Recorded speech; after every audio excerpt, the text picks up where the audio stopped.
Welcome to the Tech Egg. Don't get scrambled. Enjoy the video. You start by ensuring prerequisites are met, device compatibility and the latest firmware. Once done, open Settings and enable Ultra Game Mode under Performance. This shifts CPU/GPU priorities for gaming. Make sure you plug into power and terminate background apps to free RAM. Also choose the best display refresh, like 60 or 120 Hz, and connect to a low-latency, 5 GHz network so inputs and frames stay smooth. These first steps prepare your system for optimized play. Once Ultra Game Mode is on, you configure advanced options to balance performance and thermals.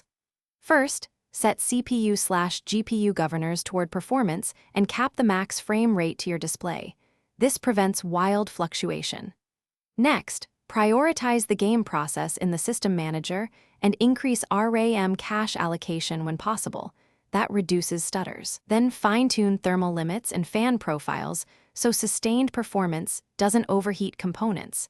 And enable Network Co-S or packet prioritization. You wrap up by validating the setup. Run a 10 to 15-minute stress test while monitoring FPS, temperatures, and ping. If you see crashes, thermal throttling, or large frame drops, first lower the frame cap and drop a few graphical settings to reduce load. Make sure drivers and firmware are current, and reset or soften thermal profiles if needed. Finally, keep a quick access toggle for Ultra Game Mode and a rollback plan so you can revert settings fast if problems persist. Thanks for watching. Consider subscribing if I helped unscramble your problems.